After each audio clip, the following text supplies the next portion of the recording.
Okay, next item over here is things that are forbidden out of sakana, out of danger. Now there's a rule in the Gemara, Chamura Sakanta Miyisura, which means something which is forbidden because of sakana, of danger, is even stricter than something which is forbidden because of kosher and treif. To the extent that the Taz holds that with a sakana, it's not even bottled in 60. It's not nullified 1 in 60. The Shach argues, and most opinions agree with the Shach, that even then it's bottled 1 in 60. This that the Gemara says, Chumura Sakanta B'Yisura, the Miyisura, that Sakana is stricter than something, it's speaking about doubts. But something, it's not worse than treif, and therefore the halacha is, for instance, you can't eat fish and milk and meat together. You can't eat fish and meat together. The Gemara says Sakana. So therefore, what happens if a little bit of fish falls into a lot of meat? You know, it squirts. So then the din is, if it's 60 times the amount, then it's kosher. By the way, what happens very, very often, women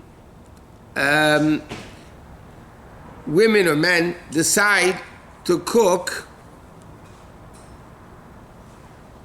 Why isn't it working?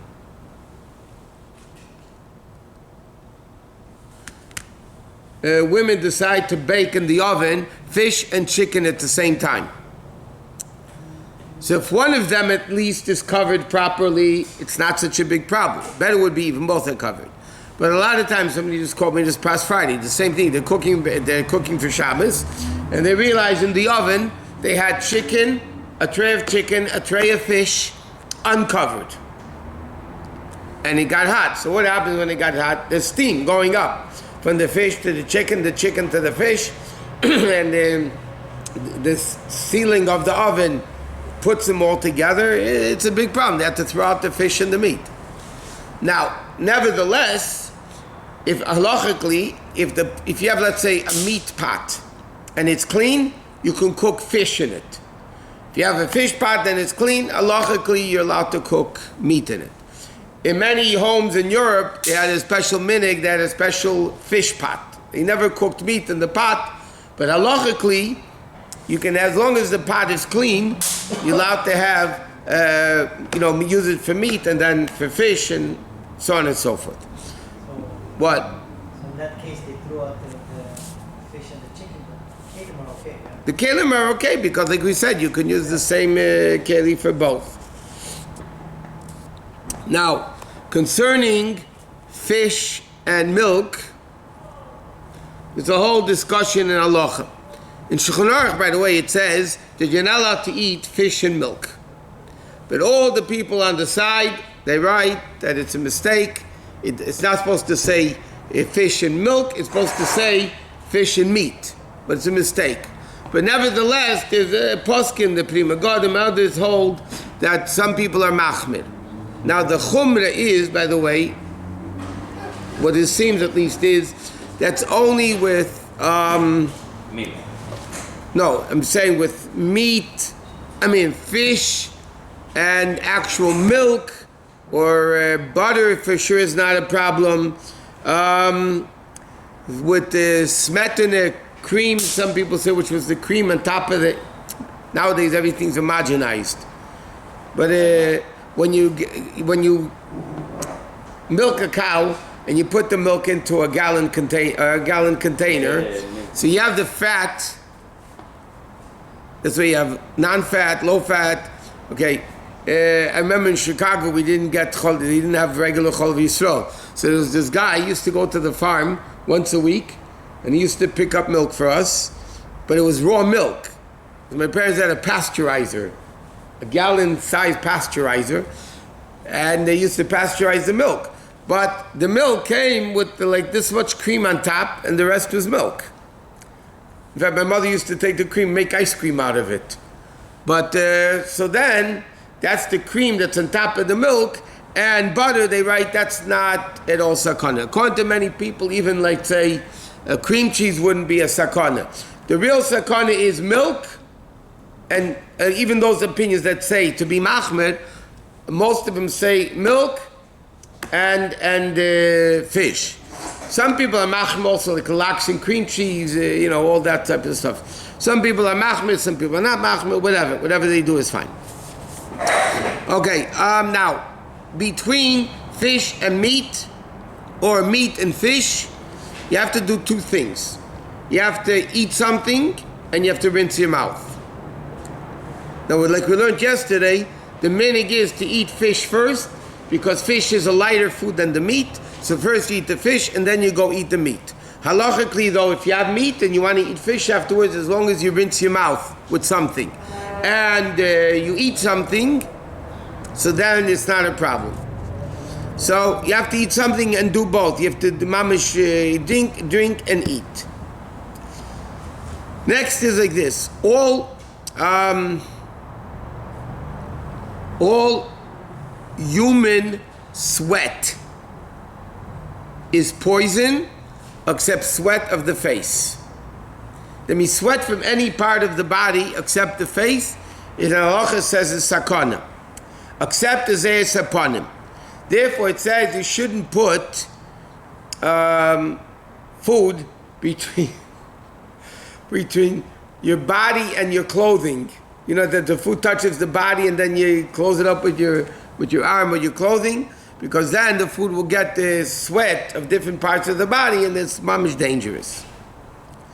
And he says also, you shouldn't put money in your mouth. Shouldn't put money in your mouth. Why? Because everybody touches money. So there's a lot of germs on it, basically, with sweat and everything. And therefore, when you eat it, you put it endangering your life because you have sweat from the hands and from different parts of the body. Interesting, they knew about germs those days. Yeah, it says sweat, human shekol zayas adam samamovis. They're right, all human sweat, besides the face, is mamish poison. Of course they knew a lot about poison. They knew a lot about agriculture. They knew a lot about everything. They were much, you have to remember, we have more knowledge today because we have collective knowledge. But as far as brilliance, they were much, much, much, much smarter than we are, or ever dreamed to be. And they tell a story with the Rajba, once came into a city where he didn't know the language, and he heard a speech in a foreign language that he didn't know. It was a long speech, not a 2-minute speech. It was a long speech. He heard it in a language he didn't understand, and afterwards he repeated it frontwards and backwards. It's very interesting. If somebody can know Ashrei by heart, yeah? But say Ashrei backwards. You couldn't do it right away. Or tell somebody, say the Aleph Beis frontwards. Say the Aleph Beis backwards. It's not so easy to say the Aleph Beis backwards. The Raj was able to say the speech that he didn't even know the language. The whole front and back, he was able to say the speech. They were much greater. They had much more knowledge. Shmuel in the Gemara says, he lived in the city of Nardo, the famous Shmuel, Rav and Shmuel.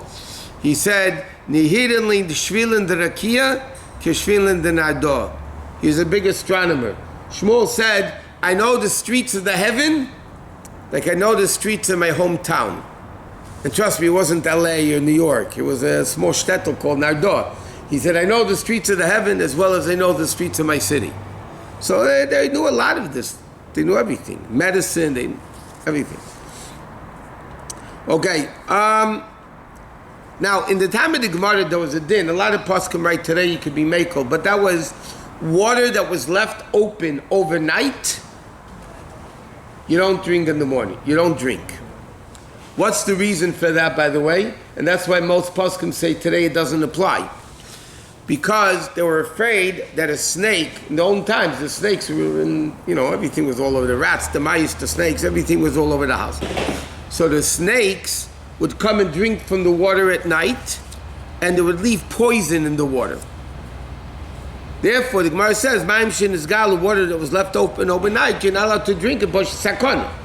So Paskim right, number one, today, if it's covered, is another din.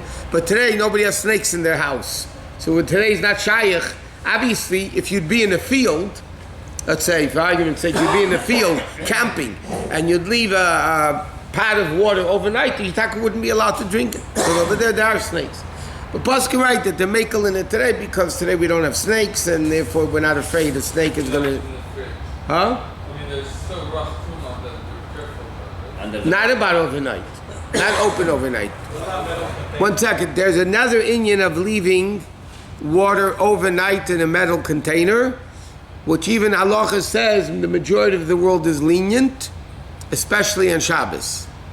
That's why you have these urns that people use for Shabbos, so it's left overnight Friday night, and then you have people use it during the week also. So the Paskim write that the majority of people today are lenient about it, and they say Shem mitzvah le'edah davara. People that keep mitzvahs won't know anything bad, but there is, in fact, there's a story. The Rebbe Marashi, they were chassidim in the Rebbe Marashi's house on Shabbos morning, I think it was. Anyway, the Rebbe and Rivka, his wife, gave them hot water in an urn. So the chassidim started talking. The Rebbe leaves water overnight in a metal container. Anyway, so the Rebbe Marash either overheard or figured out what they were talking about. So he called them all into the kitchen. And he showed him that on the fire was a massive glass samovar, and from that samovar they poured into the metal container. So he shouldn't be chayshish that he just said that's not whether you're allowed to or not. It's a different story. But that's okay. Next, you're not allowed to put food or drinks under a bed, even if they're covered, because ruach ra rests upon them. But the way the Gemara says, we'll discuss, well, I'm not here tomorrow night, but we'll discuss more because, l'mashal, you fly on a plane, people put their stuff in front of, in the food, in their little bag and the seat in front of them, and people are sleeping overnight. It's an overnight flight. People sleep, if you're lucky. They sleep overnight. So, l'chayr, does that forbid, some people sleep over during the day also. So the question is, does that make a ruach ra on the bed? So it doesn't, and a lot of poskim write, because we're talking about a bed that's fit to have marital relations on. A seat, definitely a seat on a plane, is not fit to have marital relations. The whole din of ruach ra doesn't actually apply. Double covered.